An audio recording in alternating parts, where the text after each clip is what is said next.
온전한 예배를 드리지 아니함으로 해서 본인도 쫓겨났지만은 본인뿐만 아니라 그 후손까지도 영원히 하나님께 버림받게 되는 것을 자세히 기록하고 있습니다.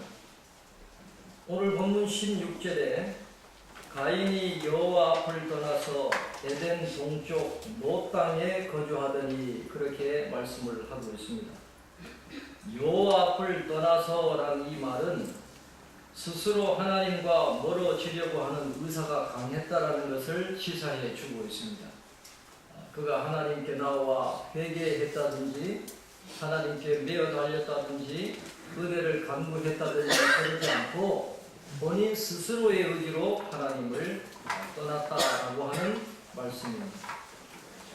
데살로니가후서 1장 9절에 이런 자들은 주의 얼굴과 그의 힘의 영광을 떠나 영원한 멸망의 형벌을 받으리로다 그렇게 말씀을 합니다.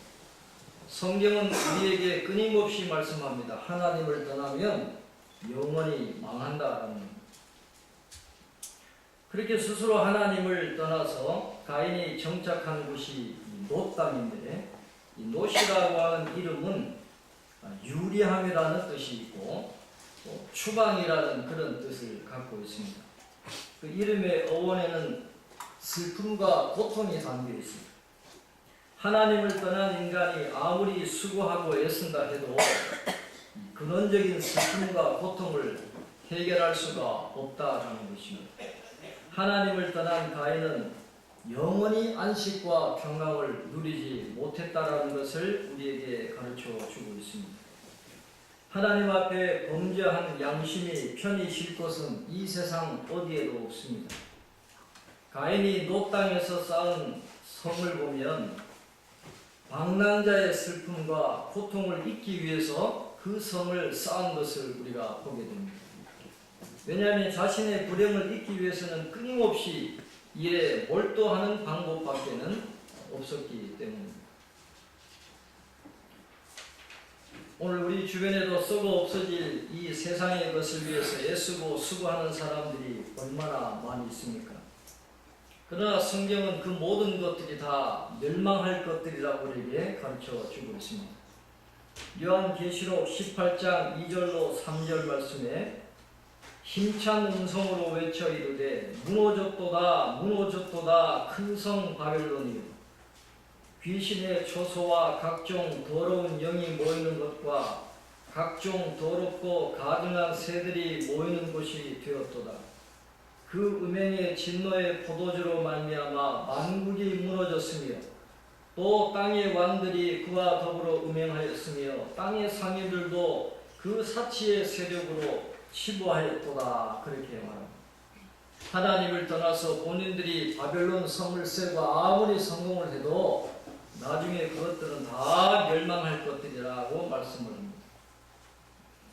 시편 17편 14절 말씀에 여호와여 이 세상에 살아있는 동안 그들의 분깃을 받은 사람들에게서 주의 손으로 나를 구하소서. 그들은 주의 제물로 배를 채우고 자녀로 만족하고 그들의 남은 산업을 그들의 어린 아이들에게 물려주는 자입니다 라고 그렇게 말씀을 하고 있습니다. 하늘의 소망을 간직하지 못하고 이 땅의 부귀 영화에 탐닉하는 자들에 대해서 성경은 경고하고 있습니다. 영적인 축복을 잃어버린 가인이 성을 쌓는 데 열중한 것처럼 지금도 수많은 사람들이 자신의 성을 쌓느라 애쓰고 있지만은 그러나 그 모든 것들이 인간의 궁극적인 운명에서 그들을 지켜줄 수는 없다는 것입니다. 오늘 본문 17절에 보면 가인이 아내와 동침해서 아들을 낳았다고 했는데 그 아들이 에녹입니다. 에녹. 그런데 이 에녹은 의인이 아니라 가인의 후손을 말합니다. 에녹이라고 하는 이름의 뜻은 시작이라는 그런 뜻이거든요. 그래서 하나님을 경외하지 않는 인간 계보의 시작이다 그런 뜻을 갖고 있습니다. 그래서 16절 이하에 나오는 말씀은 이 문화적으로 진보하고 또 지리적으로 확장되면서 죄가 확산되는 것을 설명을 하고 있습니다. 인간의 삶이 영역이 발전하면 발전할수록, 문화와 문명이 발전하면 발전할수록 인간의 죄의식이 점점 둔화되어 가는 것을 오늘 성경은 우리에게 가르쳐 주고 있습니다. 19절에 나온 가인의 후손 중에 이 라멕이라는 사람의 대가 되면 하나님께서 정하신 가정의 질서가 파괴됩니다. 일부 일처제의 전통이 깨어지기 시작했다는 것을 라멕이 우리에게 보여주고 있습니다. 과거에는 힘센 부족이라 약한 부족을 이길 수 있으니까 힘센 부족이 되어야 되는 것이죠. 하나님을 떠난 인간이기 때문에 자신의 힘으로 모든 걸 해나가야 돼요. 강한 부족도 만들어야 되니까 강한 부족의 첫 번째 조건은 일단은 수가 많아야 돼요. 다른 부족보다 수가 많아야 되니까 부인이 많으면 많을수록 좋은 거죠. 많이 낳아야 되니까. 그래서 이제 일부 일처제를 버리고 여러 명의 부인을 두고 자식을 많이 낳게 되는, 하나님을 떠나면 인간은 그렇게 필연적으로 갈 수밖에 없는 것입니다. 그래서 2명의 아내와 결혼을 하고 후손을 많이 놓는 그런 모습이 나오고 있습니다. 또 숫자를 많이 늘리는 그런 의미도 있겠지만 또 한 가지 측면으로 생각을 해보면 이 과거의 사람들로부터 지금까지 내려오는 의식 중에 뭐가 있냐 하면 후손이 많아야 불멸에 이를 수 있다는 그런 생각이 있어요. 그래서 중국 사람들도 보면 한 사람이 아들 26명을 입양을 하고 딸 9명을 입양해서 모두 자기를 자식으로 삼았다, 그렇게 이야기합니다. 그런데 그렇게 수많은 자녀를 입양한 이유가 뭐냐 하면 그렇게 자신을 기억해주는 후손이 많아야 영원히 살 수 있다, 불멸에 가까이 갈 수 있다는 그런 생각이 있어서 오래전에 중국에서부터 그렇게 자녀를 많이 두는 그런 관습이 내려져 오고 있습니다. 최근에 여러분 혹시 코코라고 하는 그 디즈니 애니메이션 보신 분이 있나요? 거기 보면 사후 세계가 있는데 후손들이 자신의 이름을 잊어버리면 영원히 사라져버리는 그런 게 있거든요. 그래서 오래전부터 그런 전통이 있어요. 후손이 많아야 불멸한다. 하나님을 떠나도 불멸에 대한 욕심이 있는 거죠. 그래서 이 라멕도 아마 그런 불멸에 대한 그런 인간의 욕망을 갖고 그렇게 아내를 많이 둔 것이 아닌가, 그런 생각을 해보게 됩니다. 라멕이 2 아내를 맞이하였으니 하나의 이름은 아다요 하나의 이름은 실라였더라, 그렇게 말씀합니다. 여기서 2 아내를 맞이하였으니 라는 말은 직역을 하면 자기를 위하여 2 아내를 맞이했다, 그렇게 되어 있습니다. 어떤 하나님의 창조 질서에 순응하고 하나님의 말씀대로 살아가는 그게 아니라 순전히 자신의 이기적인 욕망과 목적을 위해서 2명의 아내를 구했다, 그렇게 되어 있습니다. 이 라멕의 아내가 된 아다라고 하는 사람의 이름은 그 뜻이 장식품을 달다, 몸치장을 하다 하는 그런 뜻이에요. 그러니까 여자분들이 뭐 귀걸이 달고 뭐 눈에 붙이고 손에 차고 하는 게 역사가 오래됐습니다. 이미 그때부터 시작이 됐다라는 거예요. 그 다음에 실라라고 하는 이름의 뜻은 악기를 다루는 자, 그런 뜻이에요.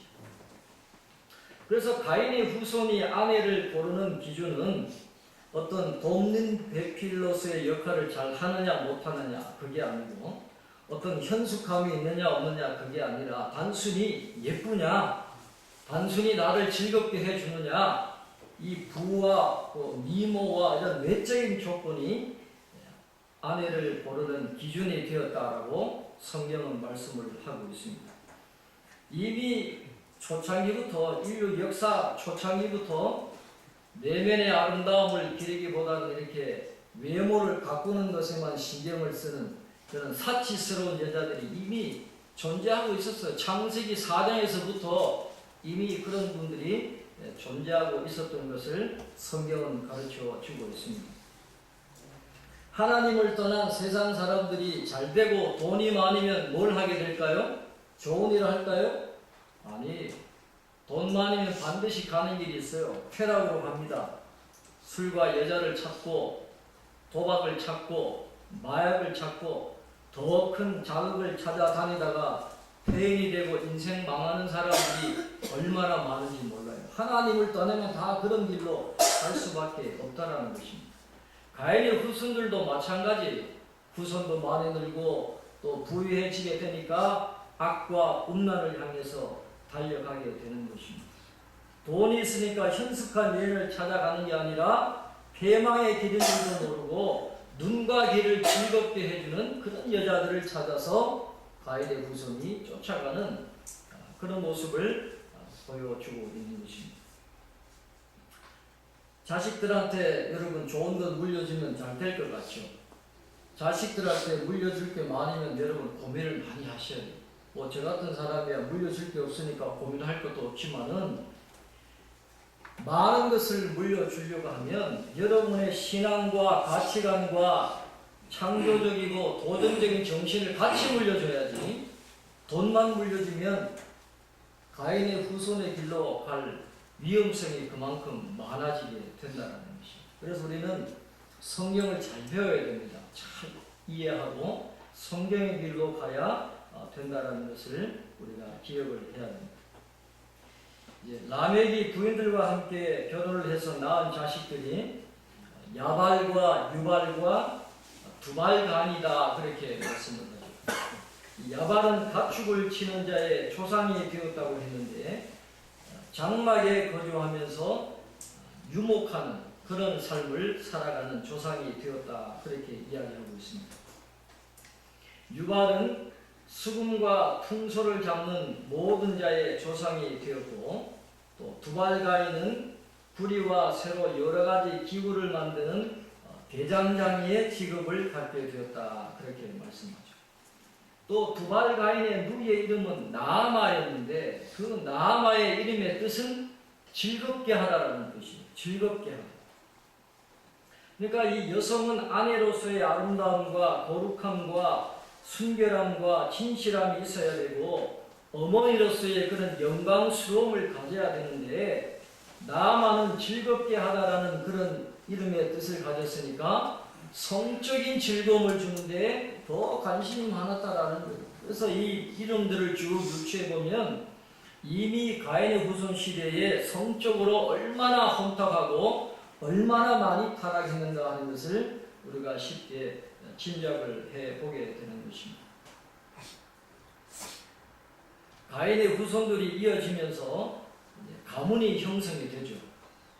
창세기 4장에 보면 최소한 7세대로 이어지는 가인의 가문에 대해서 기록을 하고 있습니다.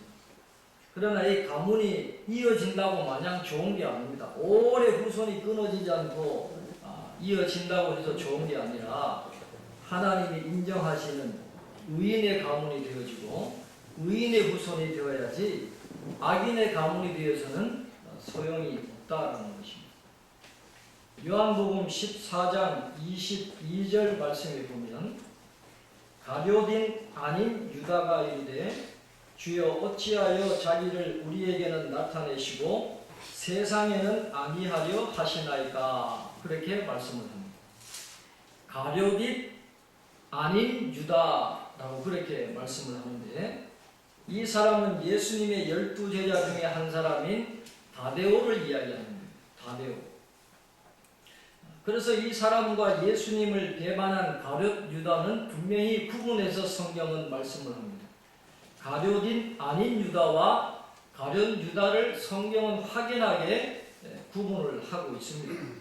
그래서 하나님은 반드시 의인과 악인을 구분하시고 의인의 후손과 악인의 후손을 구별하시는 것을 성경은 말씀을 하고 있습니다. 창세기 5장에 넘어가면 의인의 후손들을 이야기하거든요. 그런데 의인에 관해서 말씀하실 때에는 한 사람당 3절씩 이야기해요. 한 사람을 설명을 할 때 3절씩 설명을 하는데 이 가인의 후손들은 한 절 속에 그냥 3명이나 뭉뚱그려 그냥 집어넣어버려요. 그게 뭘 의미하는 것입니까? 악인에게는 하나님의 관심이 없다라는. 의인은 그렇게 자세하게 설명할 가치가 있지만은 악인의 후손들은 자세히 설명할 가치가 없어요. 그러니까 그냥 언급만 하고 휙 지나가 버리고 한 절에 3-4명씩 그냥 뭉뚱그려서 살짝 언급하고 지나가 버리는 것이지, 하나님은 의인의 가문에 관심이 있지 악인의 가문에는 관심이 없다라고 하는 것입니다. 그래서 우리 성도들 가정이 단순히 대가 이어지는 것으로 만족하는 것이 아니라 하나님의 관심이 항상 같이 하는 그런 의인의 가문이 되고 의인의 후손이 대대로 이어지는 그런 영적 집안이 되시기를 주님의 이름으로 축원합니다. 가인의 후손들 중에도 굉장한 인물들이 나오지 않습니까?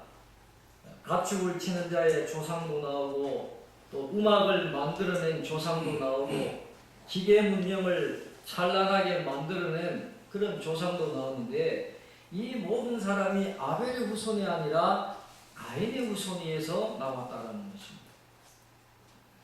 하나님을 떠난 악인들은 이 세상적인 것들에 관심이 많기 때문에 그 방면에서는 의인들의 후손보다 훨씬 뛰어날 수도 있고 훨씬 도전적이고 훨씬 창조적이고 더 많은 업적을 남길 수도 있게 된다는 것입니다.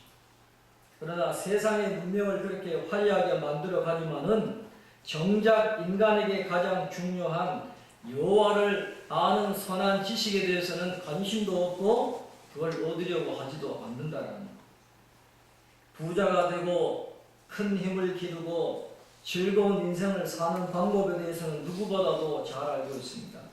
그러나 하나님을 두려워하고 하나님을 섬기는 것에 대해서는 지식이 없어요. 관심도 없습니다. 그런데도 그 사람들은 잘 살아요. 대를 이어가면서 떵떵거리고 삽니다. 어려움도 없는 것 같습니다. 그러나 하나님은 하나님의 역사를 이루어 가실 때 그렇게 훌륭한 사람들을 사용하지 않으신다라고 성경은 말씀합니다. 고린도후서 1장 26절로 29절 말씀에 보면, 형제들아 너희를 부르심을 보라. 육체를 따라 지혜로운 자가 많지 아니하며 능한 자가 많지 아니하며 문볼 좋은 자가 많지 아니하도다. 그러나 하나님께서 세상에 미련한 것들을 택하사 지혜 있는 자들을 부끄럽게 하려 하시고 세상에 약한 것들을 택하사 있는 것들을 폐하려 하시나니 이는 아무 육체도 하나님 앞에서 자랑하지 못하게 하려 하십니다. 세상적으로 잘 나간다고 하나님 앞에 쓰임받는 게 아니에요. 세상적으로 조금 못나도 하나님을 믿는 믿음이 있으면 하나님은 그 사람들을 통해서 하나님의 뜻을 이루어 가시는 것입니다. 오늘 본문 창세기 4장 23절로 24절에 보면 이 라멕이 부르는 최초의 노래가 나옵니다. 이 최초의 노래가 하나님을 찬양하는 아름다운 노래였으면 얼마나 좋겠습니까? 그런데 그 내용을 보면 참 살벌한, 과격한, 생존 경쟁에 치열한 사회에서 과격하고 살벌한 내용이 오늘 처음 노래에 나오고 있습니다. 그 노래를 한번 여러분 한번 보시죠. 23절, 24절에 보면 먼저 이 라멕이라는 사람이 이 아내들에 대해서 얼마나 오만방자합니까? 아가와 신라여 내 목소리를 들으라, 마치 명령하듯이. 그러니까 평소에 이 라멕이라는 사람이 자신의 아내들을 어떻게 대했을지는 뭐 안보도 뻔한 거죠. 그렇게 명령하고 아내에 대해서 연약한 그릇으로 알고 친절하고 따뜻하게 대해주는 게 아니라 강압적인 그런 폭군처럼 그렇게 아내를 함부로 대하는 그런 모습을 우리가 살펴보게 되는 것입니다. 또 라멕은 그 주위의 사람들을 아주 잔인하고도 야만적으로 대했어요. 자기를 가로막는 자들을 인정사정 없이 죽였습니다. 자기가 상처를 받으면 그 사람들을 젊은이든 늙은이든 상관없이 다 죽여버렸다고 그렇게 이야기하고 있고, 그런 악한 행위를 하면서도 조금도 뉘우치지 않고 자랑하듯이 떠벌리고 있는 그런 전형적인 가인이 행했던 그런 모습을 그대로 이어받은 이 라멕의 모습을 우리가 보게 되는 것입니다. 이런 모습이 가인의 후손들이 세워가는 인간 문명의 민낯이었어요. 회개하지 않고 교만한 마음으로 그렇게 자기들 마음대로 살아가는 인간의 모습. 여기에 과연 무슨 희망이 있을 수 있을까 그런 생각이 드는데, 멸망으로 치닫는 인간의 문명을 하나님이 그대로 두지 않습니다. 하나님이 역사하시는 거예요. 25절 이하에 보면 하나님의 손길이 다시 세상에 개입하기 시작합니다. 하나님께서 아담과 하와에게 아벨 대신에 아들을 주셨는데 그가 바로 셋이라는 아들이죠. 히브리어 성경을 직역을 해보면 25절은 이렇게 되어 있습니다. 그리고 그녀가 그 이름을 셋이라고 불렀다. 그렇게 되어 있습니다. 유대인들의 관행은 아버지가 자식의 이름을 짓는 거잖아요. 그런데 이 셋을 놓고는 하와가 이름을 지었다. 그렇게 되어 있습니다. 그만큼 이 자신이 배 아파서 낳은 아들이니까 얼마나 애정이 많았겠어요. 그러나 특별한 경우에는 이렇게 어머니가 자식의 이름을 짓는 그런 경우가 창세기에 가끔 나오게 되는데, 이 셋을 놓을 때도 어머니가 아들의 이름을 지었다. 그렇게 말씀을 하고 있습니다. 셋이라는 이름의 뜻은 하나님이 누구 대신 주신 사람, 그런 뜻이에요. 그러니까 아벨 대신에 주신 아들이다. 그런 뜻이죠. 그리고 오늘 본문 26절은 대단히 중요한 사실을 우리에게 증언해 주고 있습니다. 우리 26절 말씀 우리 한번 같이 읽겠습니다. 셋도 아들을 낳고 그의 이름을 에노스라 하였으며 그때 사람들이 비로소 여호와의 이름을 불렀더라. 아멘. 여호와의 이름을 불렀더라 하는 이 말은 정확하게 번역을 하면 여호와의 이름을 선포하기 시작하였다. 그렇게 되어 있습니다. 셋은 아담의 셋째 아들, 그러니까 둘째 아들 아벨이 큰아들 가인에게 살해당한 뒤에 태어난 아들인데, 그가 또 장성해서 아들을 낳습니다. 그리고 그의 이름을 에노스라 그렇게 지었다라고 성경은 말씀을 하고 있고, 그리고 그때부터 사람들은 비로소 여호와의 이름, 하나님의 이름을 불렀다. 그렇게 말씀을 합니다. 자, 에노스라고 하는 이름의 뜻이 뭘까요? 에노스라고 하는 이름의 뜻은 죽을 수밖에 없는 존재, 그런 뜻이에요. 에노스는 죽을 수밖에 없는 존재. 그때의 사람들이 비로소 깨닫게 된 거예요. 아, 인간은 영원하지 않구나. 인간은 죽어야 되는 존재구나. 그 죽음을 깨닫게 됩니다. 그래서 하나님의 이름을 부르고 공적으로 하나님께 예배드리기 시작을 했다 하는 것입니다. 부모님들이 자식의 이름을 짓을 때 얼마나 소중하게 이름을 짓습니까? 자식이 잘 되도록 좋은 이름으로 지어야 되는데, 이 부모님들이 아들의 이름을 에노스라고 지었으면 에노스야, 에노스야 이렇게 부를 때마다 뭘 생각하겠어요? 죽을 수밖에 없는 존재. 우리 인간은 나도 그렇고 이 자식도 그렇고 죽을 수밖에 없는 존재구나. 늘 그 생각을 하는 거예요.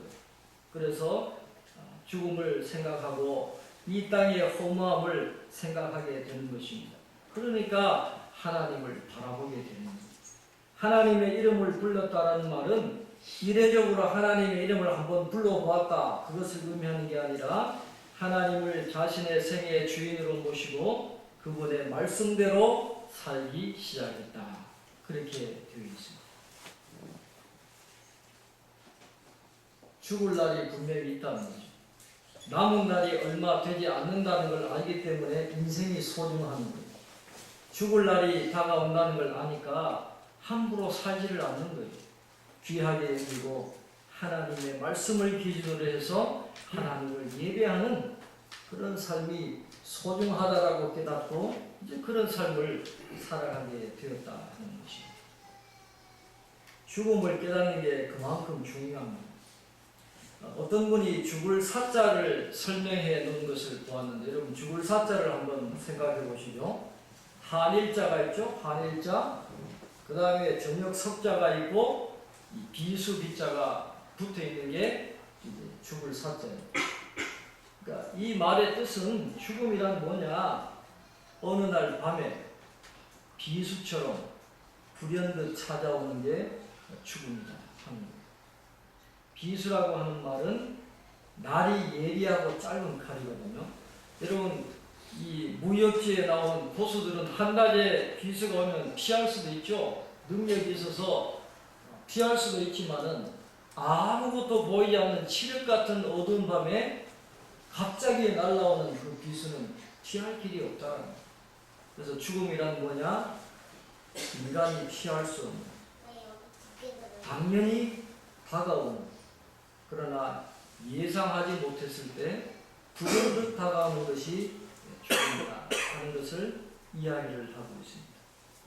그것을 깨달았을 때 비로소 하나님의 이름을 부르고 하나님께 예배드리고 하나님을 선포하는 삶을 살아가게 되었다. 한밤중에 비수처럼 나라를 죽음을 의식하지도 못하고 지금도 이 세상에서 욕망과 본능을 쫓아가는 사람들이 얼마나 많이 있는지 모릅니다. 그러나 우리는 분명히 알아야 됩니다. 우리도 에노스라는 것, 죽을 날이 다가온다는 것입니다. 하나님께서 죽을 수밖에 없는 우리 에노스들을 위해서 구세주이신 예수 그리스도를 이 땅에 보내주셨습니다. 그 예수 그리스도를 우리의 구세주로 영접하고 내 인생의 주인으로 모셔드릴 때에만 우리는 우리의 생명을 영원한 빛으로 채울 수 있고 영원한 생명의 삶으로 새롭게 빚어나갈 수가 있는 것입니다. 그렇기 때문에 오늘 이 말씀을 통해서 우리에게 주시는 교훈을 깨닫고 이제 우리는 육신의 목숨의 전부인 줄 알고 이 땅의 것을 잡으려고 아등바등 살아가지만 보이지 않는 하나님의 나라, 예수님의 영원하신 부활 생명을 소유한 자들로서 하나님의 부르심을 받는 그날까지 변함없이 믿음의 길을 걸어가고 의인의 후손을 양육해내는 그런 아름다운 삶을 살아가는 것이 저와 여러분에게 가장 행복한 삶이라는 것을 기억하시고 주님이 우리의 선한 목자가 되셔서 우리에게 인도하시면 우리가 끝까지 믿음으로 승리하게 될 줄로 믿습니다. 저와 여러분이 끝까지 믿음 지키고 우리 후손들이 의인의 가문이 되고 의인의 후손이 되고 하나님이 영원토록 그들을 지켜주시는 그런 놀라운 은혜가 저와 여러분들 함께 하시기를 주님으로 축원합니다. 기도하겠습니다.